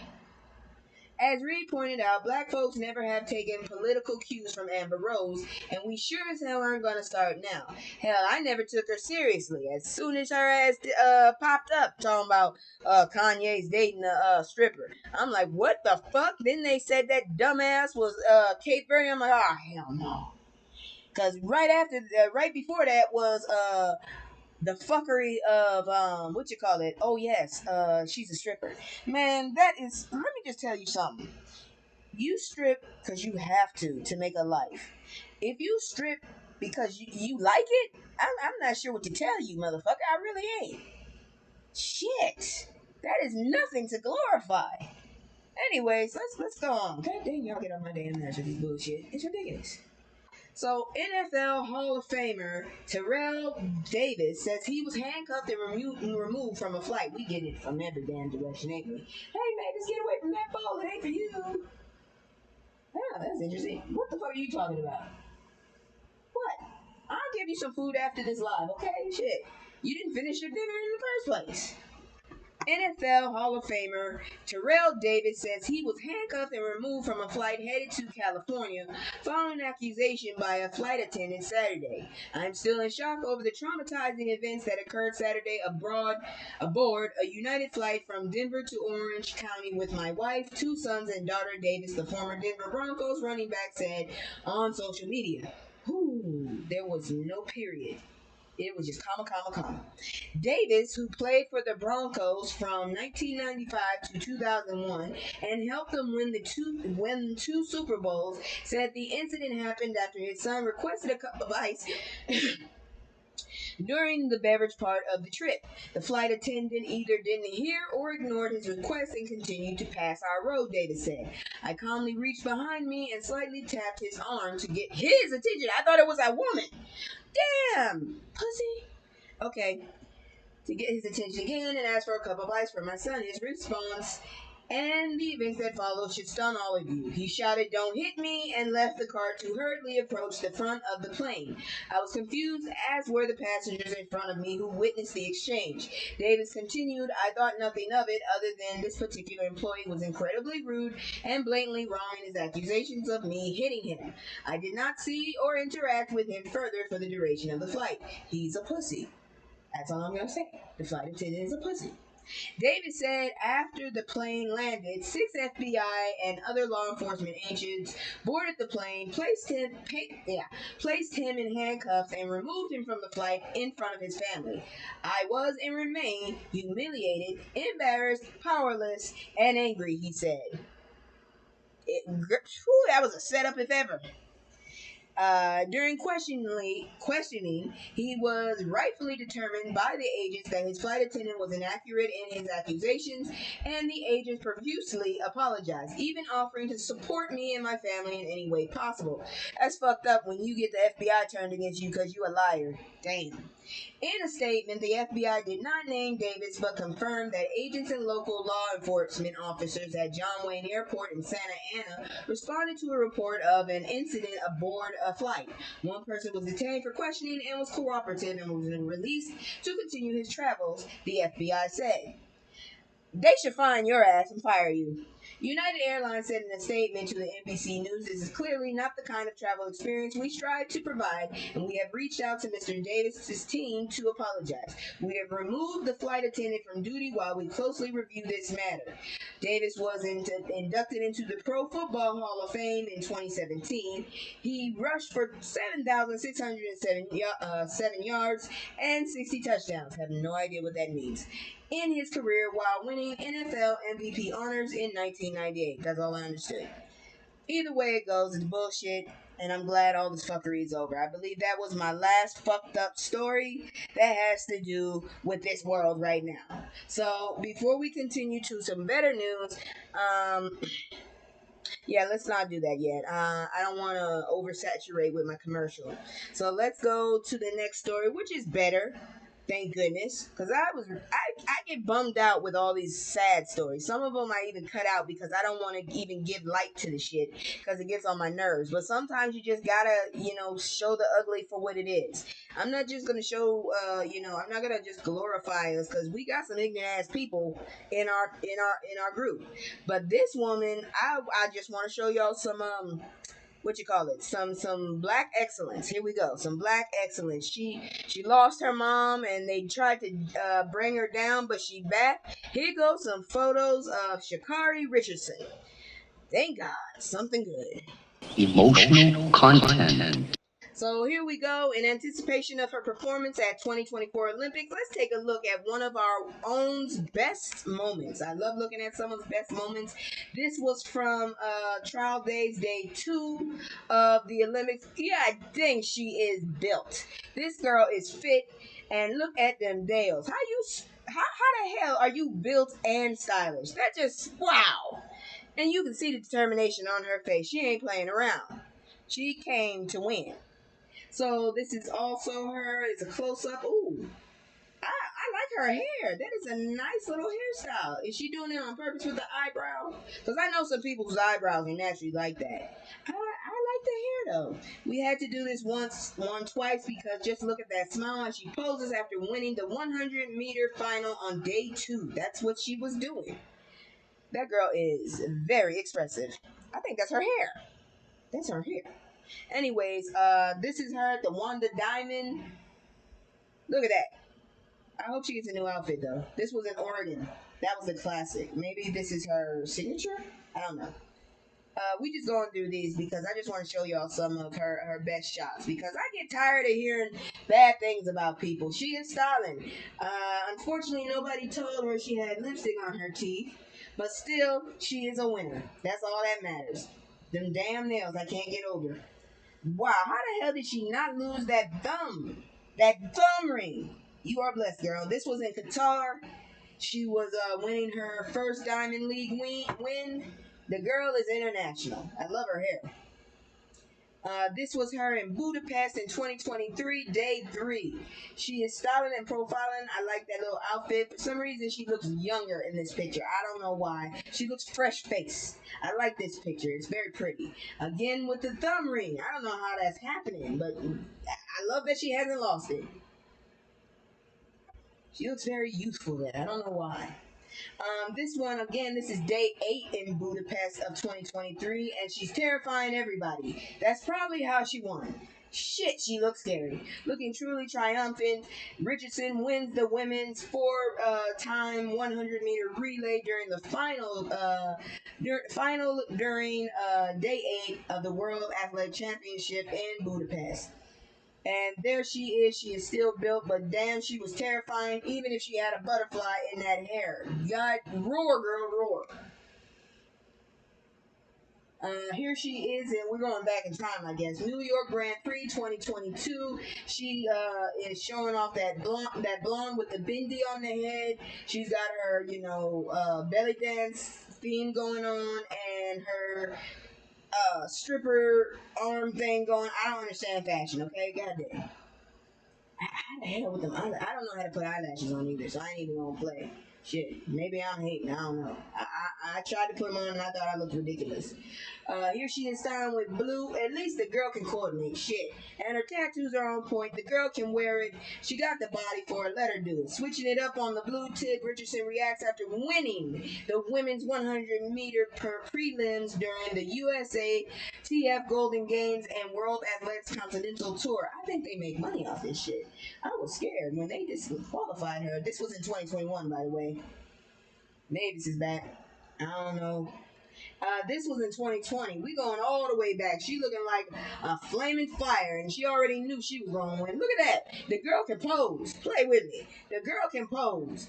In mid-air. That pose. They caught that pose. Entering her redhead era, Richardson struts after competing in the first round of the women's 100-meter during day 1 of the 2020 U.S. Olympic track and field trials. Unfortunately, she was disqualified for that. I ain't gonna lie, them 2 other girls look like men the way they running, but I guess that's what happens when you burn off all your fat, because that's really what a lot of your breast is. It's fat.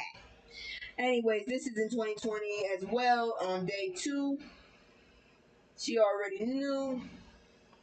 This girl is very confident. That's all I can say. Very, very confident. Let's see what else. I just like her hair, but that was it for that. I just wanted to show a little black excellence. Now let's get into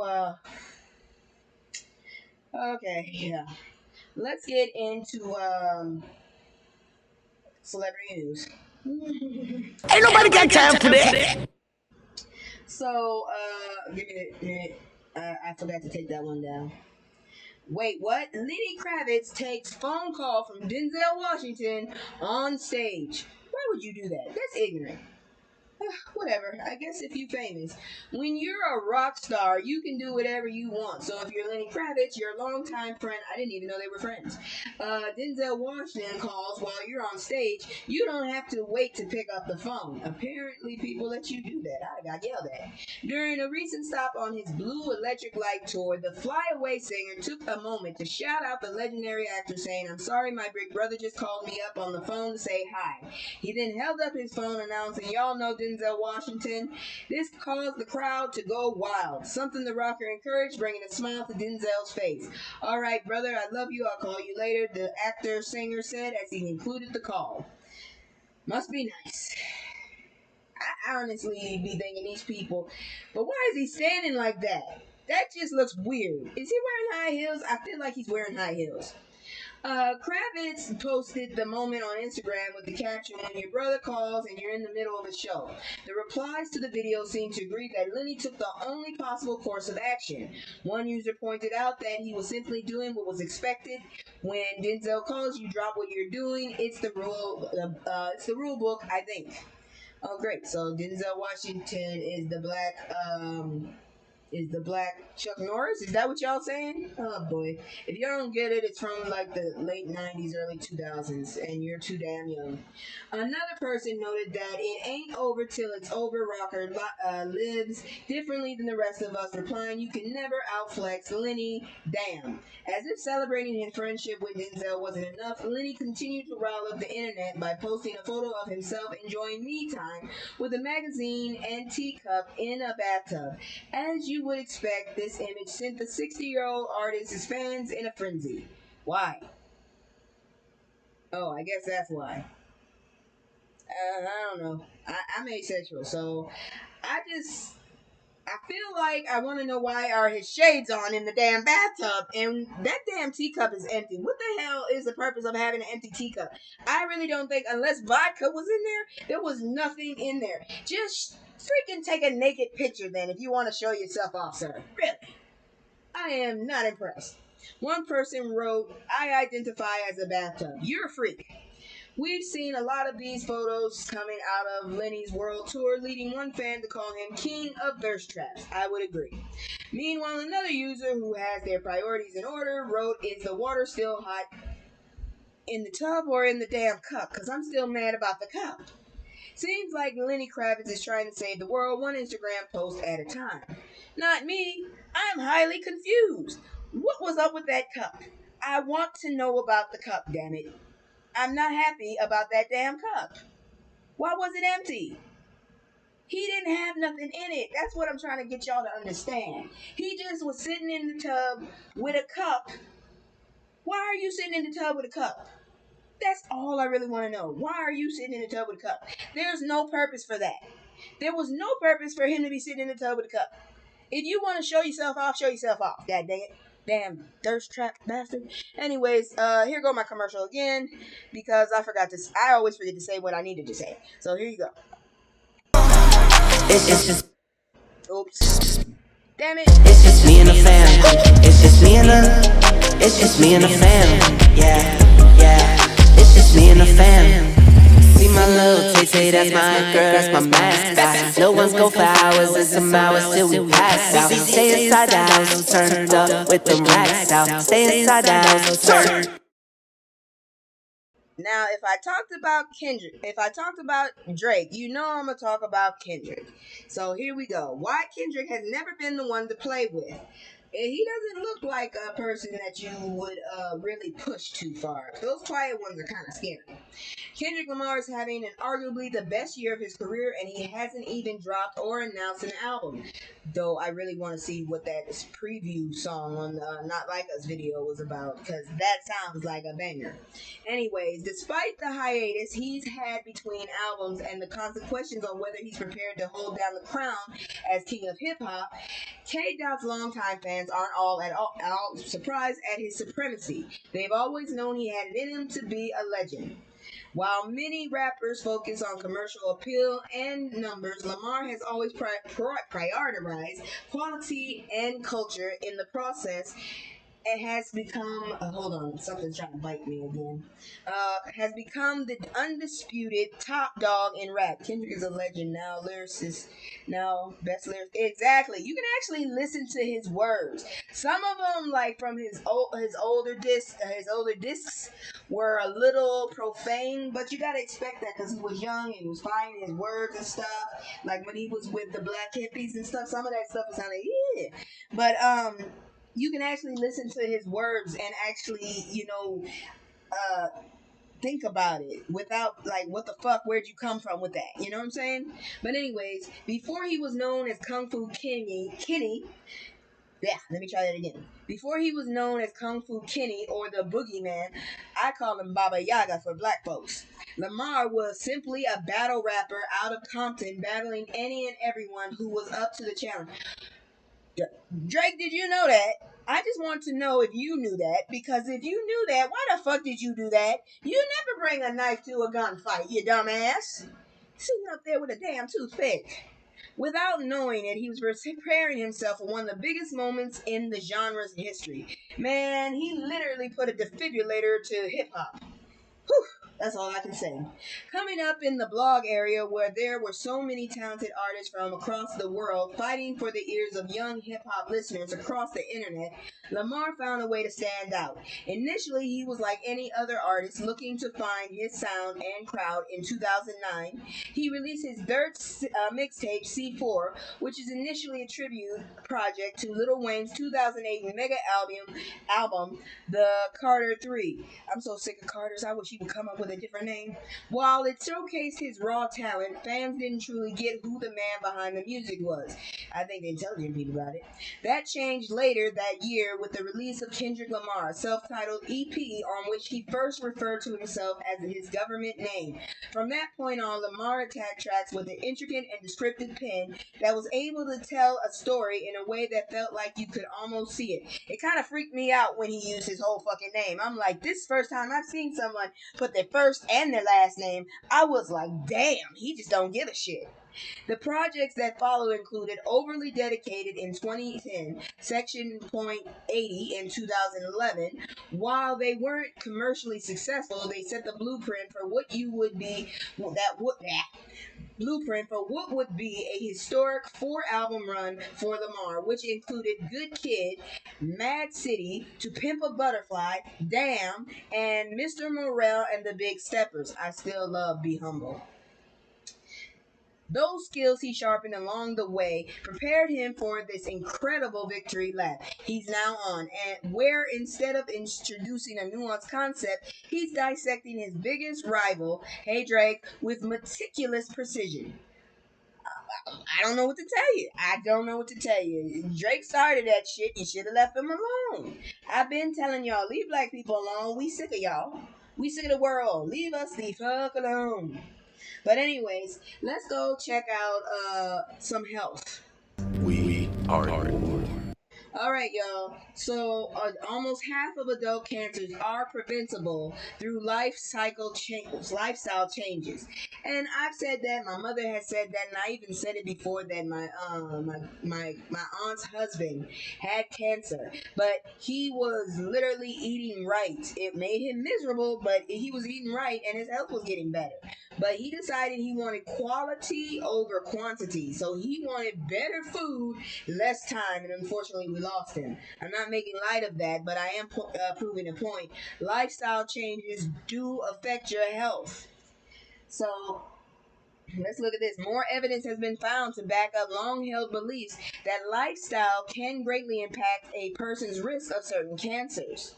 A new American Cancer Society study published last week estimates that 40% of new cancer cases and 44% of cancer deaths in people 30 and over could be prevented if people avoid certain high-risk lifestyles, including smoking and drinking alcohol. I don't drink that much. I gotta stop the amount I do, but I cut it down. The study found that in 2019, 40% of the nearly 1.8 million cancers in adults 30 and older were caused by potentially modifiable risk factors. Researchers examined 30 types of cancer and excluded non-melanoma skin cancer. Among the risk factors, smoking had the biggest impact, and lung cancer was among the most avoided through lifestyle changes. So you can avoid that. Despite considerable declines in smoking prevalence during the past few decades, the number of lung cancer deaths attributable to cigarette smoking in the United States is alarming. Farhad Islami, the American Cancer Society's senior scientific director of cancer disparity research and the study's lead author, told USA Today. There was not a comma until told USA Today.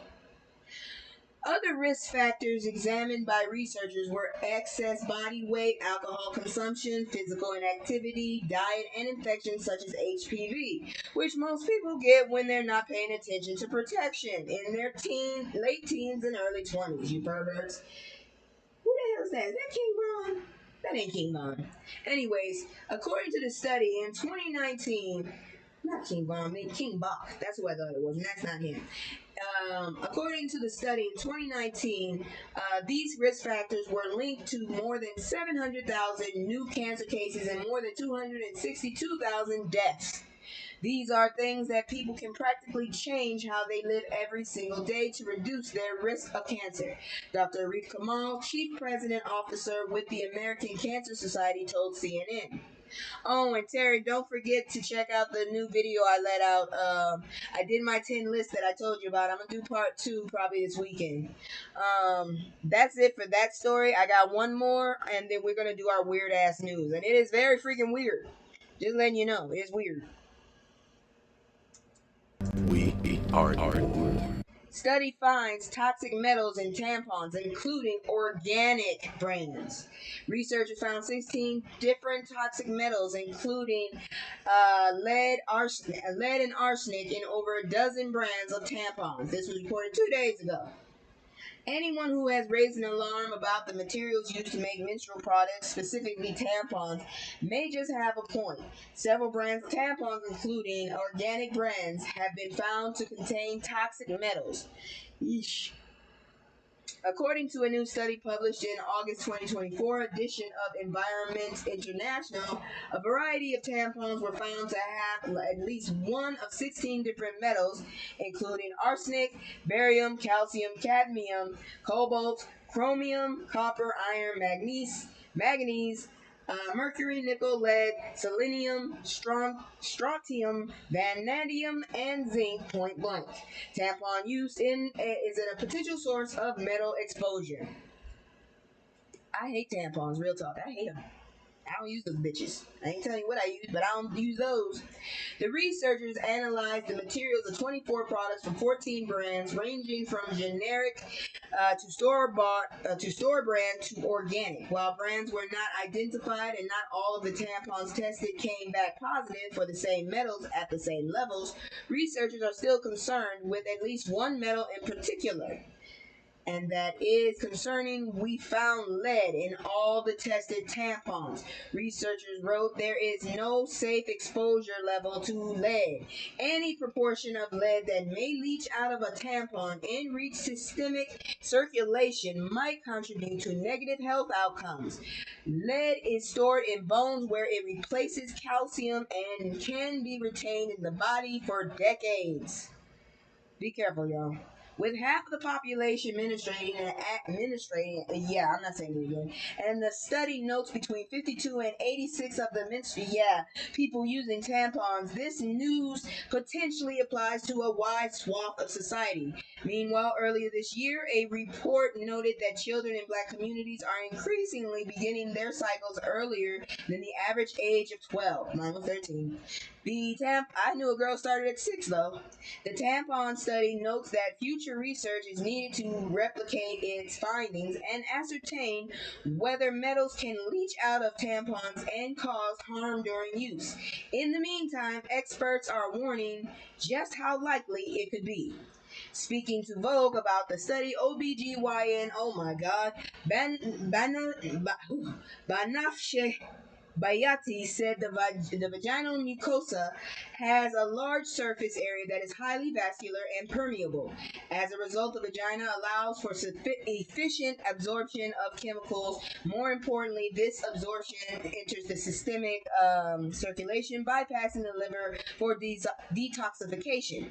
Bayati added, given that half the population undergoes menses and the popularity of tampon use, not to me, this study once again highlights the historical lack of knowledge when considering female health in the medical world. I told you I'm asexual. That doesn't. Oh, I don't even like that. I don't like the feel. I don't want to be touched by anybody. Amanda Hills, an FDA representative, told NPR that all studies have limitations, but confirmed the agency was reviewing the study. We plan to evaluate the study closely and take any action warranted to safeguard the health of consumers who use the products, Hills told the outlet. Let me just say, I actually do not stutter this fucking much in real life. I don't know what the fuck is up with me. Maybe because it's hot as hell. Maybe because I'm not trying to take too long and bore the fuck out of y'all. Or maybe because I have a fucking spotlight in my eyes and I'm trying to read two different screens. Either way, I actually speak very clearly. Consumers can take action to protect themselves now. If able, they can opt to limit how long you wear it, switch to using cups made free of toxic materials, or seek to manage through birth control. I didn't know that could do that. Ultimately, keeping those who have menses safe may lie in holding manufacturers accountable. What do you mean may? For the materials they use and how they manufacture their products. In a statement, Jenny Shearston, the study's lead author and postdoctoral scholar at the UC Berkeley School of Public Health, said, I really got to find out why all these fucking titles are so long. I really hope that manufacturers are required to test their products for metals, especially for toxic metals. Shearston continued, it would be exciting to see the public call for this or to ask for better labeling on tampons and other products. Yeah, I might go through it, but I'm not comfortable about talking about it. So, candidly, I was raised by old school. So, yeah, old blood did this to me. So, I'm just, forget I just said that. Fuck it. Oh, shit. Anyways, let's look at the crazy shit. Oh, good grief. What a day. So, Denver Airport, most unusual lost and found items. Elk meat and circular saw. What the fuck? Were they together? Did the person that had them, was it together? This was reported today. Colorado's Denver International Airport revealed the most unusual items to pass through its lost and found include elk meat and a circular saw. The airport, which averages more than you know what? Y'all get on my motherfucking nerves. You didn't even have the right 2 million. But let me just say, there's only one comma in that number. 2 million and there's only one comma. You motherfuckers need to hire me. I need to just proofread for a living because y'all motherfuckers getting on my damn nerves. 2 million requires 2 commas. One behind the 2 and then another after the first 3 zeros.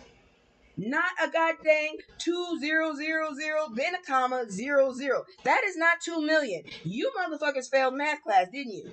You didn't work very well with those little fucking blocks with the units and shit, did you? Because that's how we first started doing that shit. You suck. That's all I gotta say. Fucking can't write. Anyways, the airport averages more than 2 million travelers each day, receives about 150 to 200 lost and found items daily, officials said. Somehow, I have never gone to fucking Utah, but my fucking bags have. I went to Massachusetts, they went to Utah, and were found 3 months later. You bitches. I think some of my shit is still missing. Many items that arrive at the lost and found window come as no surprise. Lost and found supervisor Noel Aguirre said the top 5 are bags, IDs, glasses, electronics, and jewelry. She said, I'm not repeating that. Other items are a bit more unusual. The lost and found is currently holding onto a circular saw and a forklift bat. Where the fuck did you get the battery? Who lost the battery? A forklift battery? How you lose that shit? I can't say shit. I lost a church. God forgive me. I can't say nothing. I lost a church. Lost and found items are held by the airport for 30 days. You won't. Okay. We're always trying our best to return these items back to the owner. How about the camera y'all stole out my bag and my $9 when I was a younger lady and I was coming from Chicago riding southwest the ghetto air flight. And them bastards went in my bag, stole my $9 little and my fucking 21st birthday present, a very nice professional style camera.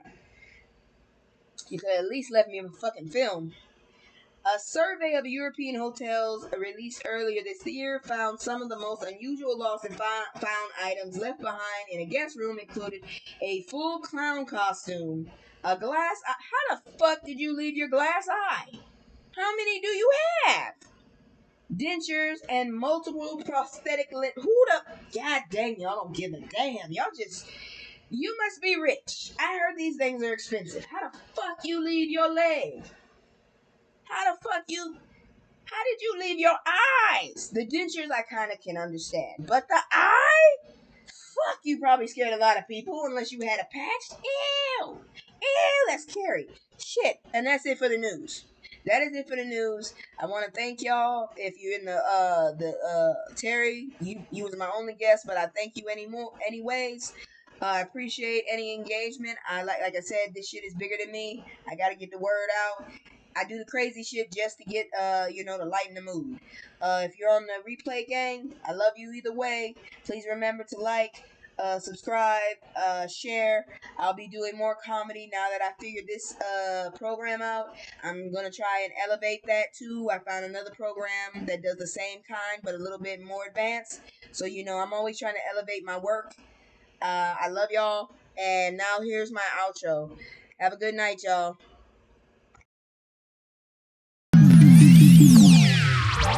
I can't stay. No, I always gotta go. Playing house, this ain't home with my soul. On the road, I can't stay. No, I always gotta go.